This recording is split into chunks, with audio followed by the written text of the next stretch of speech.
月夜とメガネ、小川未明。町も野も、至るところ、緑の葉に包まれている頃でありました。穏やかな、月のいい晩のことであります。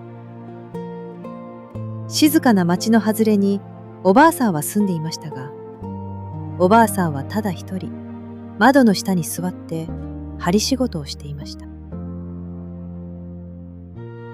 ランプの火が辺りを平和に照らしていました。おばあさんはもういい年でありましたから、目がかすんで、針のめどによく糸が通らないので、ランプの火に幾度も透かして眺めたり、またシワの寄った指先で細い糸をにょったりしていました。月の光は薄青くこの世界を照らしていました。生暖かな水の中に木立も家も丘もみんな浸されたようであります。おばあさんはこうして仕事をしながら自分の若い自分のことや、また遠方の親戚のことや離れて暮らしている孫娘のことなどを空想していたのであります。目覚まし時計の音がカタコトカタコトと棚の上で刻んでいる音がするばかりで、辺りはしんと静まっていました。時々町の人通りのたくさんなにぎやかな巷の方から何か物売りの声や、また汽車の行く音のようなかすかな轟きが聞こえてくるばかりであります。おばあさんは今自分はどこにどうしているのすら思い出せないように、ぼんやりとして夢を見るような穏やかな気持ちで座っていました。この時、外の戸をコトコト叩く音がしました。おばあさんはだいぶ遠くなった耳をその音のする方に傾けました。今自分誰も訪ねてくるはずがないからです。きっとこれは風の音だろうと思いました。風はこうしてあてもなく野原や町を通るのであります。すると今度、すぐ窓の下に小さな足音がしました。おばあさんはいつもに似ず、それを聞きつけました。おばあさん、おばあさん、と誰か呼ぶのであります。おばあさんは最初は自分の耳のせいでないかと思いました。そして手を動かすのをやめていました。おばあさん、窓を開けてください。とまた誰か言いました。おばあさんは誰がそう言うのだろうと思って立って窓の戸を開けました。外は青白い月の光が辺りを昼間のように明るく照らしているのであります。窓の下には背のあまり高くない男が立って上を向いていました。男は黒い眼鏡をかけてひげがありました。私はお前さんを知らないが、誰ですか？とおばあさんは言いました。おばあさんは見知らない男の顔を見て、この人はどこか家を間違えて訪ねてきたのではないかと思いました。私はメガネ売りです。いろいろなメガネをたくさん持っています。この町へは初めてですが、実に気持ちのいいきれいな町です。今夜は月がいいからこうして売って歩くのです。とその男は言いました。おばあさんは目がかすんで、よく針のめどに糸が通らないで困っていた矢先でありましたから、私の目に合うようなよく見える眼鏡はありますかい？とおばあさんは尋ねました。男は手にぶら下げていた箱の蓋を開きました。そしてその中からおばあさんに向くような眼鏡を寄っていましたが、やがて一つのべっ甲縁の大きな眼鏡を取り出して、これを窓から顔を出したおばあさんの手に渡しました。これなら何でもよく見えること受け合いです。と男は言いました。窓の下の男が立っている。足元の地面には白や赤や青やいろいろの草花が月の光を受けて黒ずんで咲いて匂っていました。おばあさんはこの眼鏡をかけてみました。そしてあちらの目覚まし時計の数字や暦の字などを読んでみましたが、一時がはっきりとわかるのでした。それはちょうど幾十年前の娘の自分にはおそらくこんなに何でもはっきりと目に映ったのであろうとおばあさんに思われたほどです。おばあさんは大喜びでありました。あ、これをくれと言って早速おばあさんはこの眼鏡を買いました。おばあさんが銭を渡すと、黒い眼鏡をかけたひげのある眼鏡売りの男は立ち去ってしまいました。男の姿が見えなくなった時には、草花だけがやはり元のように夜の空気の中に匂っていました。おばあさんは窓を閉めて、また元のところに座りました。今度は楽々と針のめどに糸を通すことができました。おばあさんは眼鏡をかけたり外したりしました。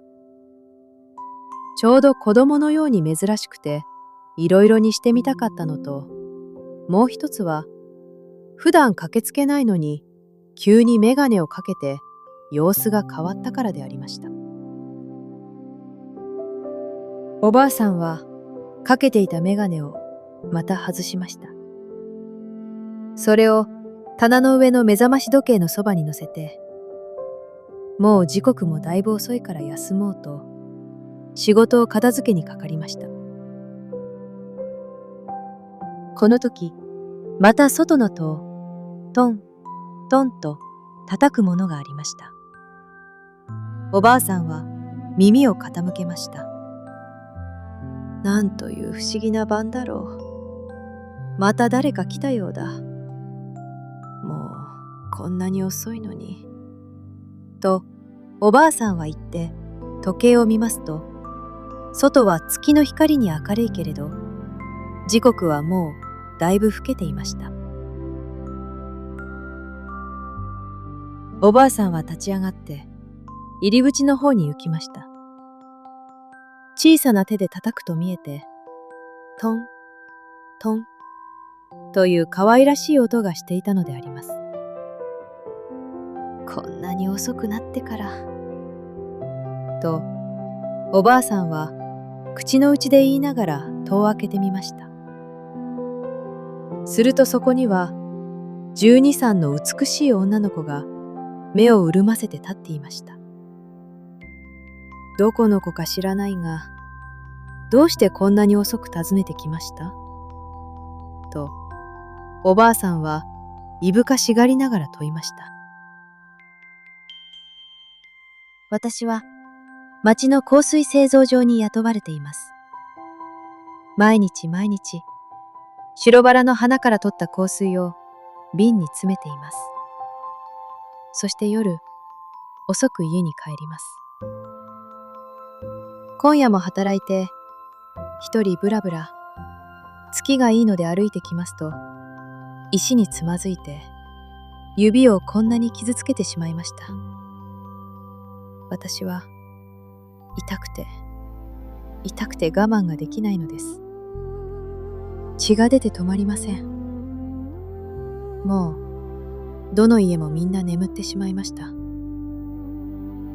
このうちの前を通ると、まだおばあさんが起きておいでなさいます。私はおばあさんがご親切な、優しい、いい方だということを知っています。それでつい戸を叩く気になったのであります。と、髪の毛の長い美しい少女は言いました。おばあさんはいい香水の匂いが少女の体に染みていると見えて、こうして話している間にプンプンと鼻に来るのを感じました。そんなら、お前は私を知っているのですかと、おばあさんは尋ねました。私は、このうちの前をこれまでたびたび通って、おばあさんが窓の下で針仕事をなさっているのを見て知っています。と、少女は答えました。まあ、それはいい子だ。どれ、その怪我をした指を私にお見せなさい。何か薬をつけてあげよう。と、おばあさんは言いました。そして、少女をランプの近くまで連れてきました。少女は、可愛らしい指を出してみせました。すると、真っ白な指から赤い血が流れていました。あ、かわいそうに石ですりむいて切ったのだろう。と、おばあさんは口の内で言いましたが、目がかすんで、どこから血が出るのかよくわかりませんでした。さっきのメガネはどこへ行ったと、おばあさんは棚の上を探しました。メガネは目覚まし時計のそばにあったので、早速それをかけて、よく少女の傷口を見てやろうと思いました。おばあさんはメガネをかけて、この美しい、たびたび自分の家の前を通ったという娘の顔をよく見ようとしました。すると、おばあさんはたまげてしまいました。それは娘ではなくて、きれいな一つの胡蝶でありました。おばあさんは、こんな穏やかな月夜の晩には、よく胡蝶が人間に化けて、夜遅くまで起きている家を訪ねることがあるものだという話を思い出しました。その胡蝶は足を痛めていたのです。いい子だからこちらへおいで。と、おばあさんは優しく言いました。そしておばあさんは先に立って、戸口から出て、裏の花園の方へと回りました。少女は黙って、おばあさんの後について行きました。花園には、いろいろの花が今を盛りと咲いていました。昼間はそこに、蝶やミツバチが集まっていて、賑やかでありましたけれど、今は墓毛で楽しい夢を見ながら休んでいると見えて、全く静かでした。ただ水のように月の青白い光が流れていました。あちらの垣根には白い野原の花がこんもりと固まって雪のように咲いています。娘はどこへ行ったとおばあさんは不意に立ち止まって振り向きました。後からついてきた少女はいつの間にかどこへ姿を消したものか足音もなく見えなくなってしまいました。